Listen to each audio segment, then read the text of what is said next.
Week 6 of the fantasy football season. Here's the top 15 tight ends I'm ranking this week. Number 1, Tyler Warren of the Indianapolis Colts. So this week, but most likely, once again, Brock Bowers not playing. These rankings are a little shooken up this week. So Tyler Warren, he's been great so far. This Indianapolis Colts offense, one of the best offenses in the league. And Warren's had double-digit fantasy points in his rookie season, 3 out of 5 games so far this season. So this week with a good matchup versus the Arizona Cardinals, where their linebacking crew isn't great, and Tyler Warren lines up everywhere on the field and is a matchup problem and locked in with Daniel Jones. I like him as the number 1 tight end this week. Number 2, Jake Ferguson of the Dallas Cowboys. Jake Ferguson, ever since CeeDee Lamb's been out of the lineup, the targets have went up and the touchdowns have went up. So it took him a year and a half before he scored a touchdown. In week 4 was Jake Ferguson, and then in week 5 at the New York Jets, he scored 2 touchdowns. So this week in a great matchup at the Carolina Panthers, where this could be a mini shootout between these two teams. I think Ferguson goes out there and has another great game. Number 3, Trey McBride of the Arizona Cardinals. So Trey McBride, it's been a down year for his standards so far this season, even though 9 or more fantasy points every week in the early going this week. So right now, Kyler Murray banged up with a foot injury, but I still think there's a good possibility he plays in this game. And Indianapolis, their team defense has been better at home than it's been on the road over the last few seasons. But Trey McBride's still a matchup problem. Like I said, I know he's off to a slow start. We know he's the number 1 option in the passing game. I think Harrison number 2 for this Cardinal team. So this week it wouldn't be surprising if Trey McBride bounces back. Number 4, Tucker Kraft of the Green Bay Packers. Tucker Kraft arguably the number 1 option in the passing game for this Green Bay Packer team. After a bye week, getting back to almost 100% of some of these players, and with a great matchup versus Cincinnati Bengals that obviously can't stop anyone.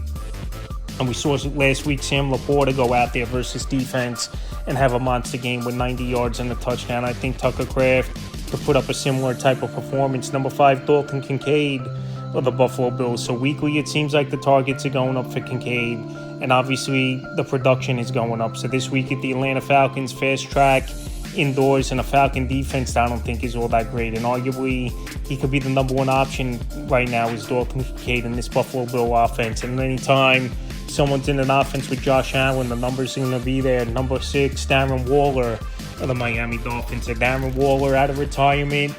He missed pretty much all the training camp in the first 3 games of the season. Then week 4 versus the Jets, he goes out there, scores 2 touchdowns. And then last week in the first half, he has over 70 yards and a touchdown. And then I don't know what happened in the second half of the game at Carolina Panthers, but this Dolphin offense just stopped and couldn't do anything. But Waller, 2 games this season, already 3 touchdowns. He's making plays. He's a matchup problem in the red zone.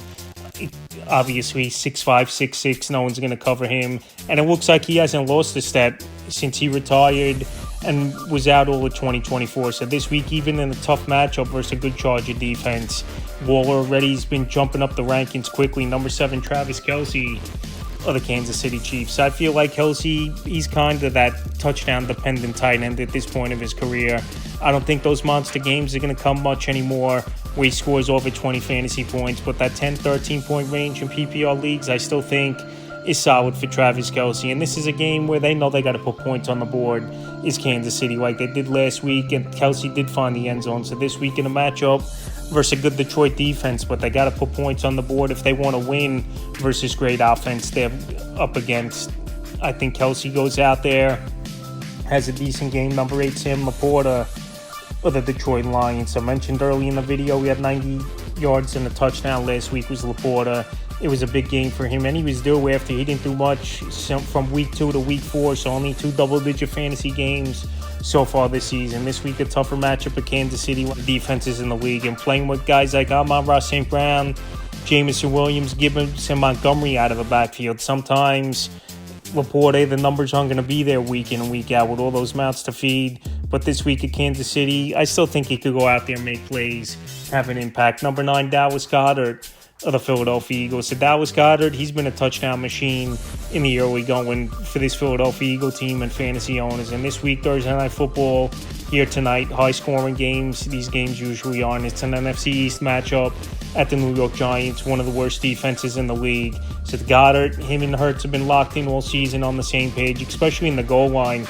Just some easy plays, and obviously enough for Dallas Goedert. We saw a couple weeks ago 2 pitches to him in the red zone where he scored touchdowns versus the Tampa Bay Buccaneers. And then last week, an early touchdown, it was for him as well in the tough loss versus Denver. So this week at the Giants, I expect Goddard to go out there and put up top 10 numbers at the position. Number 10, David Njoku of the Cleveland Browns. So last week, Njoku and Dylan Gabriel, they had good rapport right off the bat to start that ball game. And it was one of the better games in a while for David Njoku. Obviously the best game of the season for him, where he scored over 15 fantasy points in PPR leagues and found the end zone. And a young quarterback, they're always going to target the tight end. It's a security blanket and their best friend, especially in the red zone and especially on third down. So David Njoku, we know he's a freak athlete.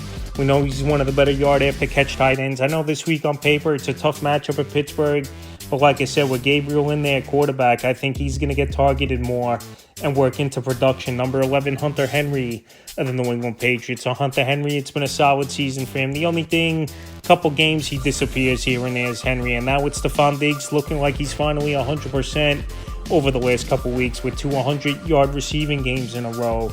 Hunter Henry, his stock drops down a little bit, but he's still a solid tight end.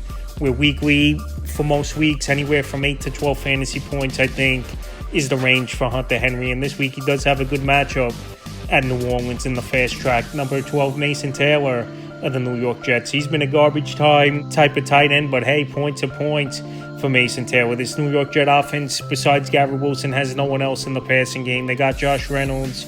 He's not going to do much and hasn't all season long. And Mason Taylor, his snaps have gone up over the last few weeks for the rookie. And obviously the targets. And last week he came off a nice ball game versus the Dallas Cowboys. 9 catches, 67 yards, and a 2-point conversion. So this week I expect more of the same. They're going to be trailing early and often versus the Denver Broncos. And that's going to force New York Jets to throw. And Mason Taylor, he's a rookie and he's a guy going out there making plays. 13, Kyle Pitts of the Atlanta Falcons. So Kyle Pitts, he finally cracks the top 15 for me this week. Pitts has been up and down throughout his NFL career. I know a lot of offensive coordinators. I know a lot of quarterbacks he's played with, but him and Michael Penix for the most part this season has been consistent more weeks than not. So this week in a matchup with Buffalo coming into town, it's going to be a game where they know they got to put a lot of points on the board. And Kyle Pitts, we know he's a high draft pick many seasons ago and a freak athlete. He just hasn't put it all together consistently, but I think this season's been one of his better years in a while. And this week versus Buffalo, he should be able to go out there and make some plays. 14, Theo Johnson of the New York Giants. The last 2 weeks, 3 touchdowns for Theo Johnson. Arguably, he could be the number 1 target in this offense. This week, Darius Slayton out with the hamstring injury versus the Philadelphia Eagles. But it is a tough matchup for this Jackson Dart and this young Giant team. But like I said, Theo Johnson all of a sudden now the number 1 target. Neighbors out as well for the season. And Dart, a young quarterback as well, the security blanket's going to be the tight end position. And the 15th and final tight end on rankings, A.J. Bonner of the Seattle Seahawks. He's been under the radar all season long was A.J. Bonner. And even after coming off a big game last week in that tough loss versus Tampa Bay, 7 catches, 53 yards, and 2 touchdowns, he's still out there in over 85% of fantasy leagues. So this week, pretty decent matchup with the Jacksonville Jaguars. Their defense does create turnovers, but it does give up points as well. When we saw last week Travis Kelce go out there and find the end zone. So I think A.J. Bonner, the volume's been there the last couple weeks. He's a big target for Sam Darnold in the red zone. And obviously defenses, they're not paying attention to him. They're trying to stop Jackson Smith-Njigba and a good backfield duo of Kenneth Walker and Charbonnet. So this week, I think Bonner, once again, could go out there, have a decent performance. That's a top 15 tight ends I'm ranking for week 6 of the fantasy football season.